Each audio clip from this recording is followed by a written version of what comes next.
Montana Territory, winter of 1887.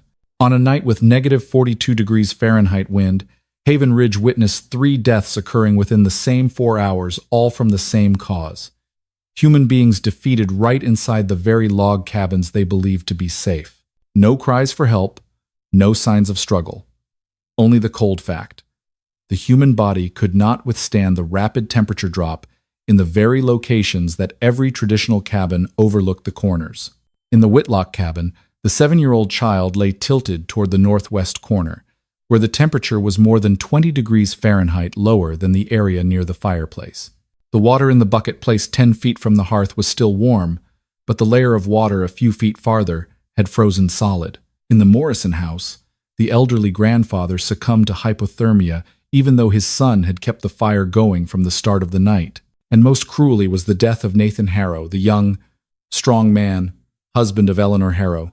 He slept in the northeast corner of the cabin, a position every frontier resident considered just a little less warm. But no one imagined it was a dangerous cold pocket. When Eleanor touched her husband's face at dawn, his skin temperature was as cold as metal left outdoors. The glass of water she had placed by the bed the previous night had frozen more than half an inch thick. The fireplace was still glowing red, the wood still burning, but the warmth never reached the corner of the room where Nathan lay. From the perspective of science and survival, the cause was no mystery. Traditional log cabins failed by violating the basic principles of heat transfer and wind pressure. The frontier-style fireplace only heated by unidirectional radiation. The warm zone formed a cone, not a circle. A difference of 2-3 feet created the distinction between 50 degrees Fahrenheit and 28 degrees Fahrenheit. Warm air, being lighter, was drawn upward to the roof and escaped right where the roof met the log walls. Heavier cold air continuously sank, flooding the corners and compressing there like water pooling in low spots on the ground. Wind pressure from the storm made it worse. Negative 42 degrees Fahrenheit wind blasted against the windward side of the cabin, forcing cold air through the log gaps, while the leeward side created suction that pulled warm air out faster than the fire could replenish it. The cabin thereby became an unintentional cold pump system, where the corners receiving the least radiant heat were continuously chilled until they reached the lethal threshold. The cold air collected and stood still, exactly like the cold pockets recorded in warehouses, community cellars, or early Civil War military tents. No one noticed, because people had long regarded cabins as safe strongholds rather than physical structures with limits. But on that stormy night, the numbers were merciless. 3 dead, 2 more in severe hypothermia, all found in the corners of cabins. When the news spread, all of Haven Ridge was shaken, but most villagers reacted with denial. They refused to admit that the homes they had built with their own sweat and frontier men's honor could kill people. Silas Crowley, the biggest man in the region, said bluntly, "Strong men live, weak men die. Has nothing to do with the cabin." Some women whispered that it was simply God's will. But Eleanor Harrow, still kneeling beside her husband's body, looked around the room and spoke a sentence that unsettled many. "If the fault lies in the wind and the wood, then any one of us could be next." "No one," replied, but their faces changed. They all knew their own cabins had corners that even adults didn't want to sit in for long during winter. They just had never thought those corners could directly cause death. The wind still whistled through the log gaps, sounding like a cold drill sweeping across the valley. No one said anything more, but as they returned home, they all walked faster than usual, as though every cabin around Haven Ridge had suddenly lost the unspoken safety they had trusted their entire lives. And that was the moment the entire story began. A valley unaware that it had been sleeping inside thermal traps, and a widow the only one daring to ask questions, preparing to confront a truth no one had ever faced before. After the 3 deaths during the storm night and Nathan's death, Eleanor refused to accept the God's will explanation that Haven Ridge had repeated from generation to generation. She viewed the log cabin as an outdated thermal system, and if a system continuously produced death, it must be investigated as a dangerous structure, not as a tradition. That determination led Eleanor to begin collecting data, something no one in the region had ever done. She took the only mercury thermometer from the old medical station and measured continuously for 14 days across 6 different cabins. Three clear patterns emerged. The warm zone existed only within a 4-6-foot radius in front of the fireplace. Temperature dropped sharply in a gradient as distance from the radiant source increased, with some cabins falling from 54 degrees Fahrenheit to 28 degrees Fahrenheit in just 11 feet, and the north corner was always the coldest point, averaging 18-23 degrees Fahrenheit lower than the area near the hearth. To frontier people, 18 degrees Fahrenheit was uncomfortable. To human physiology, in a Montana winter, it was the zone of death. Data does not lie, and the first data point stated clearly: cabins did not distribute heat. They created heat spots and left the rest to the wind's mercy. But Eleanor knew she needed more than measurements to understand the mechanism behind the disaster. She went to Haven Ridge Mission, where a few technical books were kept the only ones within 50 miles. Father Alden, who had once worked near German craftsmen in the East, handed her 3 books he called The Pieces Forgotten by the West. The first explained why heat is only retained when materials store it, not just from the flame. The second described how Germans split smoke channels to heat entire stone walls, not merely warm the person sitting opposite the stove. The third detailed the effects of mountain region wind pressure. At just 30-40 miles per hour, a log cabin experiences negative draft warm air pulled out 3-5 times faster than the wood burns. When Eleanor read that passage, she paused. The night Nathan died, the wind had been measured at 38-42 miles per hour. Frontier cabins had never been designed for winds like Montana's. Continuing through the pages, she found a terrifying common thread. Traditional log cabins operated on belief rather than physics. Germans relied on stone to store heat for hours. Scandinavians divided smoke in multiple directions for even heat distribution. The Assiniboine built wind shadow walls to deflect wind. But frontier Westerners did only one thing: light a fire and hope. No structure, no distribution, no wind control. Just hope. And hope is not a survival mechanism. Eleanor began constructing small-scale cabin models to verify her findings. She used a candle as a heat source and colored powder to observe smoke paths. The results matched real-world data.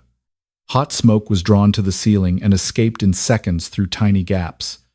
Cold air from the floor bounced into corners and stood still there, creating the exact cold pockets she had seen beside Nathan's body. When she rotated the model to face northwest wind direction, the cold pocket expanded by nearly 40% of the model area. When she added a wind-deflecting shield based on native techniques, the rate of corner cooling slowed noticeably. Every experiment reinforced the conclusion: frontier cabins did not fail due to lack of firewood or human weakness. They failed because their structure forced the fireplace to fight the wind alone, an impossible task. The wind always wins. But while Eleanor persistently sought answers like an investigator, Haven Ridge viewed her as an obsessed woman. A widow going from cabin to cabin, recording temperatures, writing formulas, building models, made many uncomfortable. Some mocked. Aerodynamics. That won't save anyone from a blizzard. A few whispered that she was a witchcraft woman for daring to talk about air currents as if she possessed otherworldly powers. But the most bitter was when village children taunted her daughter Ada. "Your mother measures temperature like a city doctor. Out here, life and death are God's business."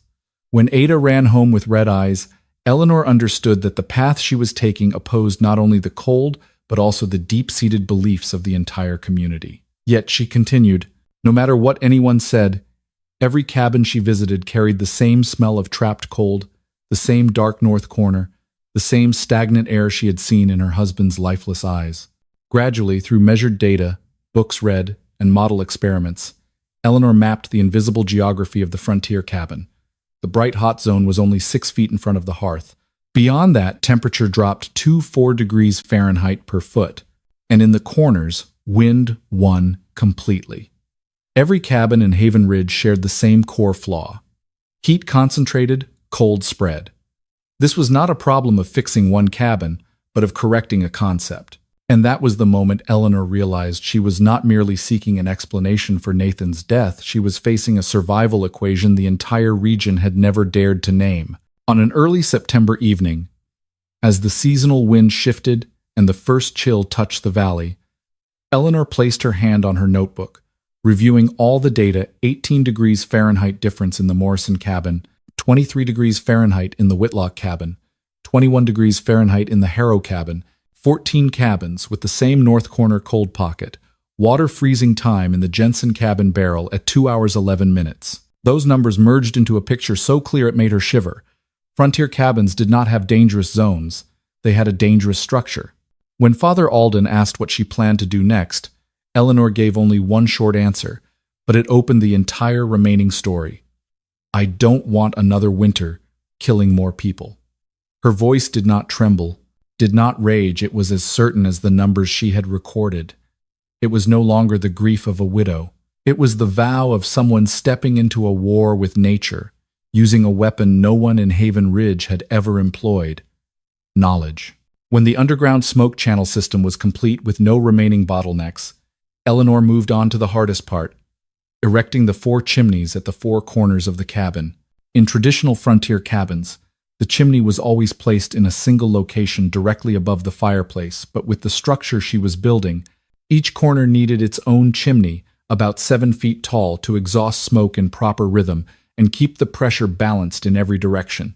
She began with the first chimney by stacking stone bricks layer by layer, creating a double wall structure. The inner layer retained heat, the outer layer resisted wind, and used a temporary wooden frame to hold the chimney steady while the mortar was still wet. The work demanded both endurance and precision. A chimney leaning even 2-3 degrees would determine whether the smoke flowed steadily or was blown back. But less than an hour after she had built it halfway up, 3 men from the village passed by. One burst out laughing. "What kind of chimney sits in the corner of the house like that?" The second spoke louder. "Smoke doesn't go up corner walls, widow. It only follows the old way." The third sealed it with the bluntest remark: "Even without being smart, everyone knows the chimney belongs over the fire." They walked on, leaving laughter behind. But to Eleanor, it was just noise unrelated to data. She knew smoke did not choose its path. Pressure differences and the structure of the channels would determine its flow. The first chimney was finished after 2 days. The second took 3 days because the stone foundation at that corner was harder than anticipated. But when she began the third, the northwest corner, the real challenge appeared. That was the corner facing Haven Ridge's strongest wind direction, where wind pressure had once reached 35-40 miles per hour in winter. On a night when the wind hit nearly 37 miles per hour, while the mortar was not yet fully dry, the entire northwest chimney snapped in half and collapsed like a hollow stone column. The sound it made was loud enough to jolt Eleanor awake. Running out to the cabin foundation, she found only a pile of broken stone bricks, the carefully measured lines now scattered across the ground. She sat amid the rubble, hands covering her face, not crying aloud but shoulders trembling. This was not just a broken chimney. This was the corner she knew was most critical to prevent the cabin from losing heat the way Nathan's old cabin had. If the northwest corner was unstable, the entire 4-chimney structure would revert to an imbalanced pressure cabin and fail. Sweat, data, and dozens of calculations had all crumbled with those bricks. Ada saw her mother sitting motionless and ran to her. The girl did not understand the difference between wind pressure and brick structure, but she understood the difference between hope and despair. She wrapped her arms around Eleanor's shoulders and said, "Father never gave up, and you can't give up either." That simple sentence acted like a push, making Eleanor lift her head. She did not wipe her tears out of shame. She wiped them to see clearly again. A 37 miles per hour wind could break a chimney whose mortar was not yet dry, but wind could not break an idea if it was physically correct. Eleanor stood up, walked around the pile of stones, and identified the flaw: the anchoring base. The chimney needed additional crushed stone footing to increase stability and reduce twisting force when wind swept across. She wrote in her notebook, "Northwest equals strong vortex force. Need increased stone pad plus adjust lean 1-2 degrees." Right after that day, she rebuilt the chimney a second time, this time more meticulously, more carefully. She changed the anchoring angle, added a tightly compacted crushed stone layer, and used rope to tie around the chimney body to hold it secure while the mortar dried, a technique many masons in the East had used when building chimneys near narrow wind corridors.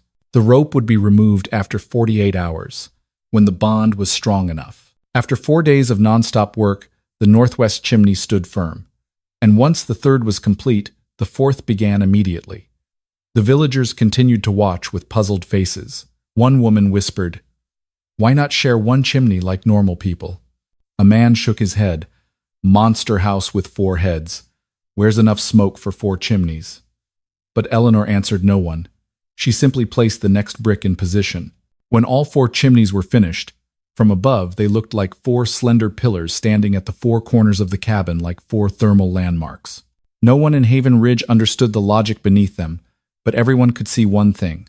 Widow Harrow had just built something no frontier person had ever attempted. To the villagers, it looked bizarre. To Eleanor, it was a structure of survival. And in a land where death often began in a room corner, those 4 chimneys were 4 chances for Winter to never claim another life again. The test night came sooner than Eleanor expected, when the firebox was dry enough to handle a real fire. At 2 a.m., the sky was calm, no strong wind. For her, this was the ideal condition to evaluate whether the 4-channel smoke system would operate as drawn on paper or remain just an oversized miniature model. She lit the firebox, added 2 dry logs to make the flames rise quickly, then stepped back half a pace. Hot smoke immediately curled upward, hit the cast iron divider, and in that moment, Eleanor felt the room holding its breath to see if its thermal arteries would function. When the smoke stream struck the divider, the first sound she heard was not the crackle of fire, but a low, steady hum, like a whoosh echoing from beneath the floor. That was the sound of gas pressure moving through the 4 tunnels. All 4 chimneys began to vibrate lightly, a sign that smoke was truly being distributed, not forced into one direction as in traditional cabins. Ada, standing behind her mother, looked at the 4 corners of the cabin and whispered, almost in disbelief, "It's alive, Mom." Eleanor did not reply. She waited. She only trusted data. Once the fire stabilized, Eleanor placed 4 basins of water in the 4 corners of the cabin. This was the simplest yet cruelest test. If the water froze, the design was wrong.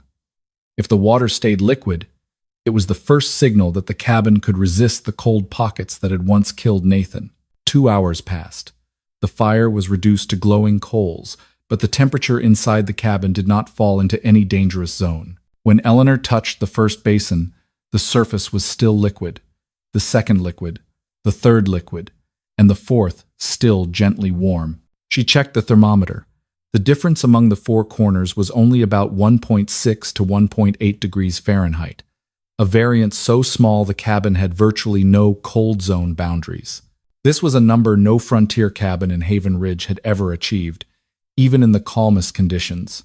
After a final check to ensure no corner dropped below 40 degrees Fahrenheit, Eleanor opened her notebook and wrote in the empty line, "Fireplace with 4 hearts. 4 hearts defeated death." That was not poetry. That was the conclusion of a system. Nathan's old cabin had 1 heart and had lost. This new cabin had 4 hearts, and all 4 were beating the way Eleanor had designed, rhythmically, evenly, missing no corner of the space, those corners that had once been death traps for all of Haven Ridge. The blizzard began on the first day with average wind speeds of 40-45 miles per hour, but by afternoon the wind rose to 55 miles per hour and held steady for 3 consecutive days. Snow piled so thick that the Turner family's gable cabin had only its chimney exposed. Haven Ridge had never experienced a cold snap so rapid and deep since the town was founded. Storms like this did not wait for preparation. They tested which houses were physically flawed and punished them that very night. Within just 45 minutes after the wind shifted from west to northwest, traditional cabins began losing heat. It did not take all night. The central cabin temperature dropped from 54 degrees Fahrenheit to 40 degrees Fahrenheit in less than an hour. Families with small children were the first to feel the consequences. Children turned blue, their breath turning to frost around their mouths. Adults added more blankets, but nothing changed because cold pockets had already formed once. Strong wind penetrated the chinking. Frontier cabins had no mechanism to block or redistribute heat. On the second day of the storm, tragedy struck in Silas Crowley's house, the man who had once loudly mocked Eleanor's 4-chimney cabin. His youngest son, only 8 years old, slept in the north corner, the position Eleanor had measured as the lowest difference corner in the entire region. When Silas touched his son's face near dawn, the boy's skin was so cold it made him flinch. The child was unconscious, eyelids covered in a thin layer of frost. Silas scooped him up, wrapped him in more clothing, but there was no change. The body did not respond. This was no longer cold air but acute hypothermia when body temperature drops below 95 degrees Fahrenheit. Silas's cabin had lost its heat retention capability 2 hours earlier, and he had not known, thinking only that the fire wasn't burning enough. But in that moment of gasping breath and terror, he finally understood Eleanor's words from a month earlier. If the wind wins, the cabin creates cold pockets right under our eyes. And now he was carrying a child nearly swallowed whole by that cold pocket. On the third day, the Whitlock house, no luckier, lost their newborn infant only a few weeks old. The mother woke in the night to the howling wind and a strange premonition. When she touched her baby, the tiny body was already cold as wax.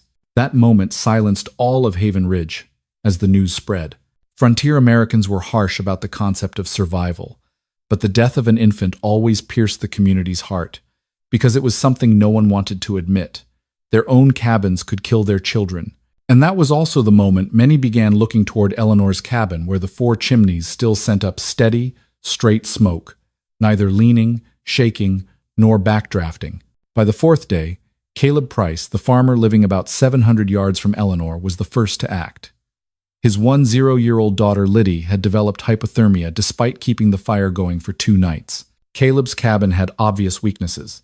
The north wall was leaky and the foundation uneven. When Liddy began shivering uncontrollably and talking in her sleep, Caleb knew staying was a mistake. He wrapped her in 3 layers of blankets, picked her up, and stepped out the door just as a strong gust hit, forcing him to lean to keep balance. The wind lashed his face like a whip, so cold each breath felt like swallowing ice. But when he looked toward the end of the valley, he saw 4 warm plumes rising from Eleanor's cabin, a sight in stark contrast to every other cabin buried under snow. That was not light. That was life. Caleb struggled through the storm, or rather wrestled with 50 miles per hour's winds to bring his daughter to the only place in the valley he believed still held hope. When he reached the cabin, he saw what no one in Haven Ridge had ever seen. 4 chimneys sending up 4 perfectly even plumes of smoke, none backdrafting despite the constantly shifting wind. This was visual proof that this cabin did not operate like the others. It was balanced. It was stable. And when Caleb pounded on the door, Eleanor opened it, releasing a wave of warmth like air from another world. The temperature inside her cabin held steady around 51 degrees Fahrenheit, even though the fire had been reduced to maintenance level. The firewood she had used over the past 4 days was only about half what her neighbors had consumed, because her cabin did not let heat escape through the roof or create cold pockets in the north-south corners. Caleb carried his daughter inside. Her skin began to pink up within minutes in the stable air. All 4 corners of the cabin were equally warm. The thermometers Eleanor had hung in each corner showed differences of only 1.2 to 1.7 degrees Fahrenheit, a number no frontier cabin had ever achieved.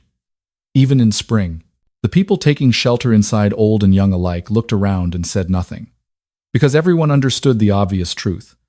This cabin operated on physics, while theirs operated on belief. By the 5th day, 6 more families began abandoning their cabins and heading to Eleanor's, not because they believed her, but because they saw with their own eyes something undeniable. Their cabins were freezing from the inside out, while widow harrows stood firm against the wind, as if winter were merely an engineering challenge. When the 12th person knocked, Eleanor said only one sentence: "Anyone cold, come in. No discrimination, no blame."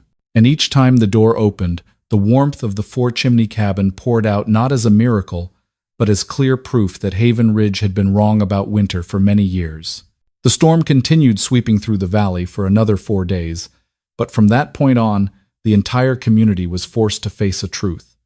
Eleanor's cabin was not different. It was correct. When the storm finally cleared, on the 9th day, Father Alden was the first to enter Eleanor's cabin with the only working mercury thermometer left in the valley. He moved from the south corner to the east, then to the west and north locations, every traditional cabin treated as death points. Each time he placed the thermometer down, he waited exactly 90 seconds for the mercury to stabilize and recorded the data. 52.1 degrees Fahrenheit in the south corner, 51.8 degrees Fahrenheit in the east, 52.3 degrees Fahrenheit in the west, and 51.6 degrees Fahrenheit in the north. The north corner, the position that had once taken Nathan's life and two children's in the previous storm, was now only 1.4 degrees Fahrenheit lower than the cabin center. Nearly 20 people were sheltering inside, but not one had to huddle or clutch blankets tight like in traditional cabins. Father Alden stood quietly before the final number, 51.6 degrees Fahrenheit. He spoke very softly, but everyone heard, "No cold corner." He then checked the firebox and the wood consumed. In 9 days of storm, Eleanor's cabin had used less than 60% of the firewood other cabins required for the same period. This was not just a warmer cabin, it was a more energy-efficient cabin. When Alden left Eleanor's cabin, he went to inspect the 6 remaining traditional cabins in Haven Ridge. The scene repeated everywhere. Water in buckets frozen with a 0.3 to 0, 4-inch layer of ice, adult's breath turning to thin frost in the air, temperature differences between the hearth area and corners ranging from 18 to 25 degrees Fahrenheit. At Silas's house, where his youngest son had narrowly survived, the north corner was so cold that when Alden placed the thermometer down, the mercury dropped below 33 degrees Fahrenheit in just 3 minutes. The Turner cabin was similar. Even though the storm had ended, the corner foundation remained below safe levels, and the priest noted, "Adults can sleep, small children cannot." This was the final objective data he needed. In his report, Alden wrote, "Frontier cabin system fails when wind exceeds 35 miles per hour. Harrow cabin maintains balance at 55 miles per hour. This difference cannot be explained by luck." That sentence sent a shiver through all of Haven Ridge when it was read aloud. When Father Alden presented the thermal data to the villagers gathered outside the church, no one interrupted. The numbers were too clear and too terrifying. In the Jensen cabin, the northeast corner was 22 degrees Fahrenheit lower than the center. In the Morrison cabin, the northwest corner foundation could freeze water in 70 minutes despite a red-hot fire. Meanwhile, Eleanor's cabin held 48-54 degrees Fahrenheit evenly throughout, even when the wind shifted direction 3 times in a single night. The difference was not luck or skill, it was physics. Eleanor's cabin did not fight the wind, it balanced the wind. Traditional cabins let the wind decide who lived and who died. By now, even those who had mocked Eleanor were forced to fall silent. Silas Crowley was the first to step forward before the crowd. His face was gaunt after nearly 9 sleepless days, but his voice was clear enough for no one to mistake. "If not for her cabin, my boy would be dead." The words stirred the entire group. This was the man who had once declared he would eat his own boots if Eleanor's cabin worked. Now he admitted in front of everyone that his own cabin, with 1 fire and 1 traditional chimney, had completely failed against winter. He did not bow his head, but everyone saw him swallow slowly, as if swallowing the bitter truth he had once denied. Some women covered their mouths in shock. Several other men looked toward the 4-chimney cabin with changed eyes, no longer scornful, no longer contemptuous, but recognizing they had clung to tradition too long to see the danger inside their own homes. When Alden closed his notebook, he spoke the final words.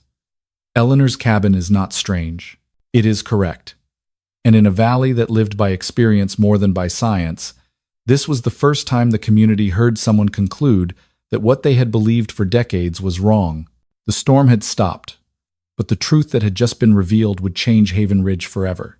After Father Alden announced the thermal data of Eleanor's cabin, Haven Ridge entered what many later called the Winter of Truth, when every preconception once considered foundational collapsed before irrefutable numbers. The first person to seek Eleanor was not Silas, but Mary Whitlock, the mother who had lost her child in the storm. She stood before Eleanor's cabin and said only one sentence, "How do I keep from losing any more?" That question opened the largest wave of learning in the valley's history. Eleanor began guiding cabin after cabin, holding back no detail. She showed them how to mix mortar at a 3-to-1 ratio to prevent cracking and deep freezes, how to measure each chimney length so the difference did not exceed 2-3 inches, how to orient the cabin based on north-northwest winds, and most importantly, how to route smoke channels so pressure was evenly distributed. These were not complicated instructions, but for people accustomed to habit, Each step felt like unlocking an entirely new understanding. Those who had once mocked her now stood quietly listening, hands dirty with soil, faces flushed with shame. Eleanor did not blame them. She simply handed over drawings and said, "If done correctly, the cabin will be evenly warm. If done wrong, the cold corner will return." And no one dared do it wrong again. News of the Four Heart cabin spread beyond Haven Ridge faster than the storm winds dissipated. 2 other valleys, 30 miles away, a considerable distance by horseback, sent people to request drawings. These visitors brought wooden rulers, drafting paper, and record boards that looked no different from early engineering students. They asked about heat loss ratios, backdraft prevention, why chimneys needed a minimum height of 7 feet. No one called Eleanor witchcraft woman anymore. They called her the widow who beat the wind. One man from Elk Meadow Valley said plainly, "If this keeps children alive through winter, we'll follow it to the inch." For the first time, Haven Ridge became a source of knowledge rather than a receiver from larger towns. That reversal made the entire community see Eleanor differently. Not long after, the local newspaper in Billings published a long article about her cabin. The front page carried the headline, "Four Heart Cabin of Haven Ridge, invented by a widow." Below it was a simple drawing of the 4-chimney system and a brief description. Heat distributed evenly through 4 radiating smoke paths. Cabin maintains 48-54 degrees Fahrenheit, even in 55 miles per hour winds. A reporter even came in person to ask Eleanor why she thought a widow could create an innovation frontier men had never considered. She only answered, "I didn't try to invent. I tried to stop the cold from repeating what it had already done." That reply was later quoted in many places, not for its pathos, but for the stark, cold truth of its logic. 1 year later, Haven Ridge had a total of 7 new cabins built according to Eleanor's 4-chimney model. 7 cabins, 7 families, 7 structures confronting winter with physics instead of hope. When the next winter arrived, Father Alden again took the thermometer to measure, and the results were so consistent that even he was astonished. No cabin experienced a cold corner. Not a single corner dropped below 48 degrees Fahrenheit, despite the wind changing direction 3 times in 2 days. Children did not turn blue. Water in buckets did not freeze. Breath no longer formed cold frost around mouths. The villagers began to see the 4-corner chimneys as symbols of new life, no longer calling them Monster House with 4 heads, but House of 4 Hearts. And it was in that winter that Haven Ridge fully understood one thing. They had not merely learned a technique. They had relearned how to view life in winter, that survival is not a matter of tradition, but of understanding. And that understanding began with a widow who refused to accept that death in a room corner was normal. Many years after that fateful winter, Haven Ridge had changed so much that anyone returning would hardly believe it was once a place where 3 people died in a single night because cabin corners were colder than outdoors. Ada, the little girl who had once clung to her mother's coat during the blizzard, had grown up and become the valley's first dedicated fireplace. Mason not for fame, but because she deeply understood the value of a cabin that operated on correct principles. Many new families arriving in Montana said they wanted to learn how the widow made cabins with no dead corners, and it was Ada who led them to the 4-chimney house that Eleanor had built with bloodied hands years before. That cabin did not disappear with time. It became a mandatory stop for anyone wanting to build a home in Haven Ridge. People touched the stone walls at the 4 corners, examined the firebox orientation, measured the chimney heights, and were always amazed to see the 4 corners holding nearly identical heat, a feat they once thought impossible in log cabins. In front of the cabin door, the villagers erected a pinewood sign engraved with Eleanor Harrow. She split the chimney 4 ways when no one believed her. And winter never won again. Not a monument, not flowery praise, just a concise, precise record in the exact way Eleanor had lived. Quietly, without waiting for anyone's approval, simply doing what needed to be done so winter no longer had the right to take the weakest. Later generations looked at that sign not to remember a widow, but to remember a principle. Cabins are not built with belief, but with understanding. And in the 10th winter since the blizzard struck, when Haven Ridge added 4 more new 4-heart cabins, Father Alden stood before the community and repeated the sentence Eleanor had once written in her notebook. It is not the fire that keeps people alive. It is the way we guide it to places it has never reached. That was the spirit of this story, and the reason why an anonymous widow in that frontier land left a legacy greater than a house.